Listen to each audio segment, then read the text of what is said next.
Good morning, Facebook. Hello, Facebook. Good morning. Marcus here. The 1st of November. That's my, there we go. Now I'm officially live.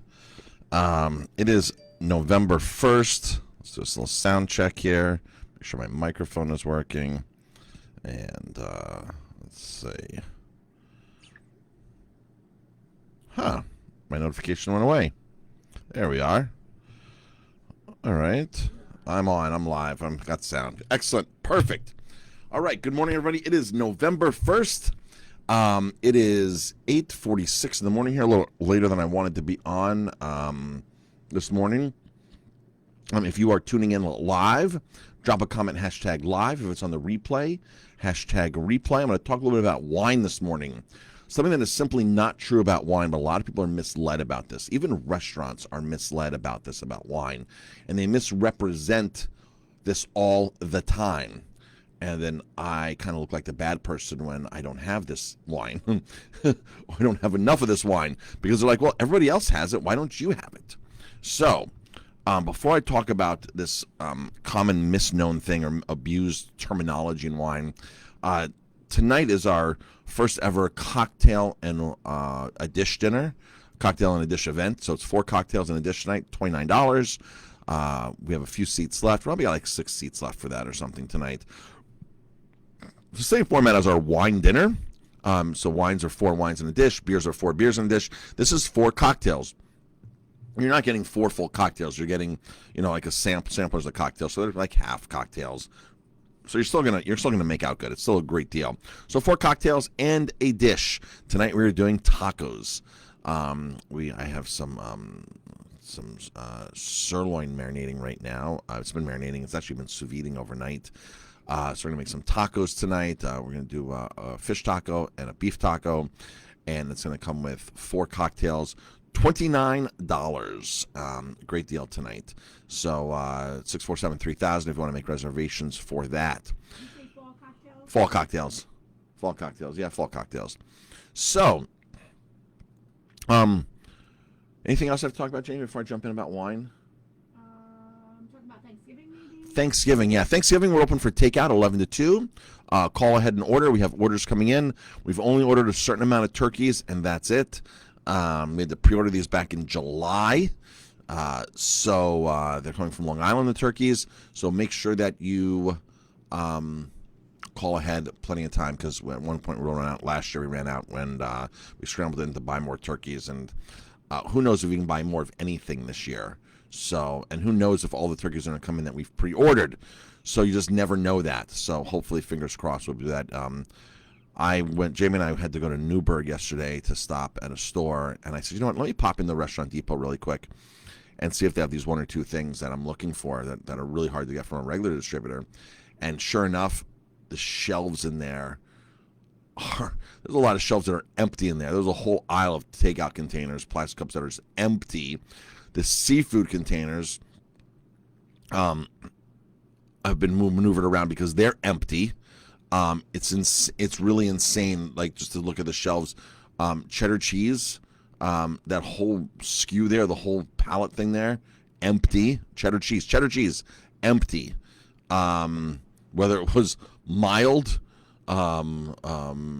age, extra age, whatever, all there, all empty, totally empty. The seafood section, totally empty. I said to the guy, hey, tuna? Any tuna? Any frozen tuna? He's like, nope. Not even a chance, and it's really crazy. So hopefully, we're going to keep maneuvering the menu around because we actually can't get our tuna from our suppliers. So that's why we have mahi-mahi on the menu.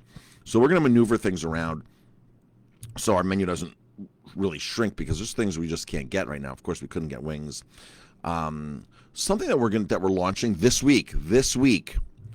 We are going to launch a seafood box. So we'll be able to do a seafood box from Alaska and a seafood box from South America. And the cool thing about this is you'll be saving money, as opposed to going on and buying these from like any of the seafood companies out there, like Vital Choice or whatever. You're going to save a significant amount of money. And then you can also sign up for a recurring membership. So you can take a seafood box for the next 6 months it'll be great because you can go back and forth between an Alaskan box and a South American box. South American box is going to have our amazing shrimp from Ecuador. It's going to have a mahi mahi. We can get beautiful snapper from Costa Rica, so it'll be filled with things like that. And then our box from Alaska will be black cod, sablefish, rockfish, Alaskan salmon, smoked Alaskan salmon, and halibut. So these are going to be great, great boxes, and you'll save additional money if you sign up for like 6 months in a row. So that's the deal with that. Really going to be great. So stay tuned for that. We're going to have those around, maybe sell those for Christmas gifts. That might make a really good Christmas gift for somebody. It would be 6 months or a year of sustainable seafood. That might be a really good gift for somebody or for yourself. That kind of box. So we're just trying to take our groceries to the next level now. We sell a ton of salmon. We sell a lot of salmon. So we're just trying to bring that to the next level. All right, folks. So let's talk about wine. Let's talk about one of the most abused terminology in the wine world. One of the most misrepresented facts about wine. So we just grab a bottle of wine and play along here as we go. Let's see. Bottle of Montalcino. Rodolfi Brunello de Montalcino. So, people come in to the restaurant often and they say, I want an organic wine. I want a glass of organic wine. I want a bottle of organic wine. Organic wine. I say, well, I really don't have much organic wine. They go, you don't? I said, no, my pickings on organic wine are very, very slim. However, I do have wine, and so what they say to me is like, well, other restaurants have it. I drink organic wine all the time. I drink organic wine all the time. I mean, you do like, what do you drink? And they'll tell me the names. I'm like, okay, that's not organic wine. That is simply wine that's made with organic grapes. Big difference. In the UK, or I'm sorry, in Europe, they are allowed almost 60 different additives.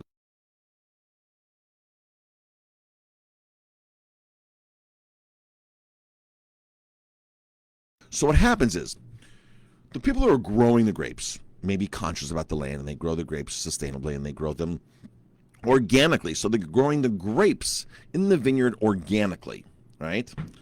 And then when they bring the grapes into the vineyard, to the winery itself, where the barrels, all the fermentation tanks, where they do the bottling and the aging, they don't handle the wine organically. They add an inorganic sulfite. They add other things to the wine. Any of those 60 to 80 additives can go into the wine to stabilize it, color it, flavor it, do a number of things to it.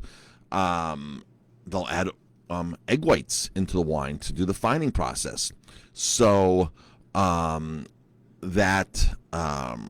makes now the wine inorganic. This would be like making chicken soup, buying an organic chicken, and then using the chicken to make this organic chicken to make soup with inorganic ingredients. So same thing like with apple pie. You buy organic apples at the store, you bring it home, and you use white brominated flour that has chemicals on it, glyphosates, and you put in butter or Crisco made from really bad products, and then you take other things made from really bad products, and you mix up, this product, and it's 90% apples, organic apples, but the other 10% of it is not organic. So it's the same concept when it comes to wine. Same exact concept when it comes to wine. You can do everything right in the vineyard. When you're looking at the vineyard, everything's right. But then when you bring the grapes into the winery, that's where it actually stops. Now, most chefs, most restaurateurs, most wine people, most consumers are misled about this. They read on the label, made with organic grapes, and they think the whole thing's organic. And they think there might not be added sulfites. They think they're drinking something much cleaner. And that may not be the case whatsoever. What you want to look for if you're truly interested in a natural wine, and I think natural wine is probably a better term than organic wine, or wine made from organic grapes. Natural wine, people that are making wine in the natural style, that are using organic grapes or making this whole wine organic. They're not using the sulfites. They're not finding it. They're not filtering it as much. They're not adding sulfites here in the U.S. If you buy, so you can actually buy wine that says right on the label, certified organic. It'll say right across the top, certified organic, or back here, certified organic. The wine being the wine organic. So here's the exact laws. If you're buying a wine that's certified organic from Europe and it's shipped to the U.S., they're still allowed to put, get this, inorganic sulfites in it. That is still allowed to do. So you're still allowed to put inorganic sulfites in it. If it's being made in the U.S. and it has a USDA organic logo on it, as far as the wine, the whole wine, you're not allowed to add sulfites. The wine will still have sulfites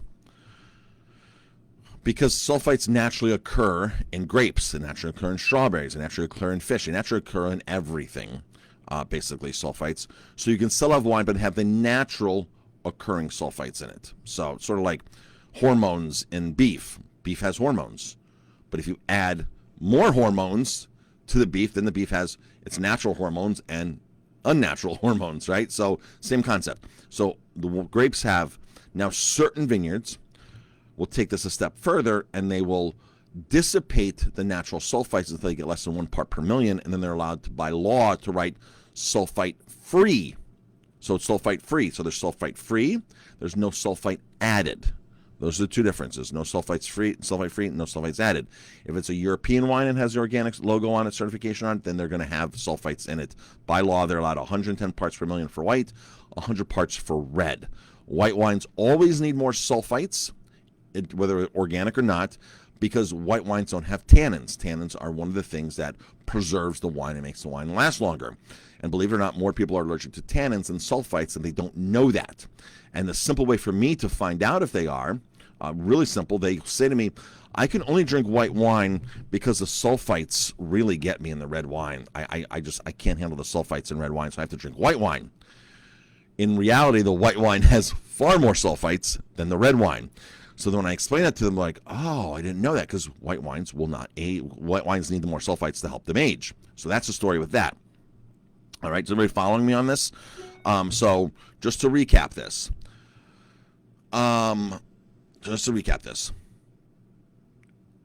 Wine, there's a lot of wines out there that you'll find on the label made with organic grapes. It does not mean the wine is organic. The wine can still have 60 to 80. They can still use up to 60 to 80 approved additives to it. They're not using all 60 at one time, right? But they can do this one, that one, based upon what the wine needs, color, flavor, stabilization, things like that. So they're finding all that kind of stuff. They can still use multiple additives to something that's made with organic grapes. If the whole wine is certified organic, that means it's grown organically in the vineyard, the grapes are brought into the winery, and everything from start to finish is organic processed. If it's in Europe, you're still allowed to add sulfites. If it's in the United States, then you have the USDA certified organic logo, which is only, folks, there's only a small handful of wines that qualify for this. Like a very small handful of wines that actually qualify for this. So when people say, oh, I drink organic wine all the time, or that restaurant down there sells me organic wine, they're not selling you organic wine. They're selling you wine made with organic grapes that then has other stuff in it. So, Frey Vineyards is probably one of the more well-known. Orleans Hills. If you go to a wine shop and they have a natural organic wine section, you're only going to find 4, 5, 6, 7 labels. I mean, there's not many labels out there that truly make this. And restaurants really don't buy many of these just because it's one of those things where sometimes the flavor is a little different if they're not using sulfites, if they're not moving it quick enough. The stigma of these wines sometimes does not sell, even though the consumer thinks that they're buying it, but they'd rather buy a nice bottle of Italian wine that says made with organic grapes and think they're drinking organic wine than actually buy something that you buy something like Orleans Hills or something, or you buy the Frey. There's a few brands out there. You can go to organicvintages.com. I believe Steve sold the company recently, but organicvintages.com, where we bought them for years. He doesn't have many organic wines. Of all the wines in the world to be certified organic, there's not many of them out there, relatively speaking, to all the other products that are out there. So, with that being said, enjoy some wine, enjoy some good wine. but know what you're drinking and understand what you're drinking. Paul says that the video is stopping. So yeah, so it depends. Certain videos, certain feeds stop. Which if you ever experience that on anybody's live, just backtrack 10, 15, 20 seconds and then watch it, and it should play through. It's a common problem that's just happening with service, depending upon where you're at. It really doesn't happen. Like a lot of times I'll sit here and keep my video playing here on the phone, the volume off, just to kind of see if I lose, and I didn't lose anything today. So everybody changed. It's just everybody's connection is different. So you can always backtrack on a Facebook Live if anybody's doing that, and check that out. All right, so thanks for everybody tuning in. Mary, Paul, Cosmo, thanks for tuning in, everybody. Appreciate the support. If anybody else needs help on wine like this, please drop some questions, comments, shoot me an email. Be happy to help you, happy to point you in the right direction for truly certified organic wine. There are a lot of these wines are unfined and unfiltered, so they're very hazy wines. So that's another thing that detours restaurants from serving these, is that they're a little bit hazy. They got a different taste because everything's intact in them. If you go to Stoutridge Winery and Distillery in Marlborough, New York, they're making some really awesome natural wines. Now, they're not per se using organic grapes, but the whole process is very organic that they're doing. So they are, and their wines taste different. Like, and they age them for quite some time before they're actually released. Because if you do it properly, if you're doing organic natural wines properly, you're keeping a lot of the wine intact. So you're keeping it on the lees longer, you're keeping the sediment in it longer, you're keeping the wine wholer longer, which means it's going to last longer. Now, we have a bottle of Movia, their quote-unquote champagne from Slovenia, and this wine comes packed upside down. And if you've probably might have seen videos of me open it before, it comes upside down, and I take it to the table upside down with basically a crowbar that I fasten into the cap, put it underwater, and I pry it, and out pops all the sediment. And this happens in Champagne, France, but they just do it at the vineyard for you ahead of time. Once you take out what the wine has naturally in it, the aging process can start. So Ales from Movia knows that by keeping everything intact in the bottle, all the dead yeast, that bottle is going to last even longer because you have not taken away, you've not disturbed the wine. It's just like peeling an apple. Once you peel an apple, it starts oxidizing. So an apple that's unpeeled is going to last a lot longer than a peeled apple. Same concept with the wines. You take away a lot of the sediments, you take away that, you filter, you fine it out. The wine can start the aging process. So true natural and organically produced wine will be hazy. Movia has a white Chardonnay that all the yeast is at the bottom of the bottle, and it's called as lunar. And you have to stand it up for 4 days before you can even attempt to drink it. If it's laying down on its side and you want to pop it up in a couple of hours and drink it, it won't work because all the sediment, everything is in that bottle of wine. And again, the bottle of wine, because everything's intact, that bottle of wine will last longer and age longer. So if you're doing organic and natural wines properly, you can let them age longer. But of course, the consumer doesn't want to worry about all that kind of stuff in their bottle. They just want to pour a nice, clean-looking, clear-looking, non-sediment glass of wine and be able to consume it. So this whole thing about organic wine, natural wines, it is quite tricky. But like I said to begin with, a lot of people think they're drinking organic wine, and they're actually not drinking organic wine. So that's it, folks. Hope that makes sense. Share that with somebody who's in the wine world, or whoever, where drinks wine, or thinks they're drinking organic wine, or wants to drink organic wine, because it is out there. It is available. Just have to look for it and experiment away. All right, folks. Have a great day. We'll talk to you later.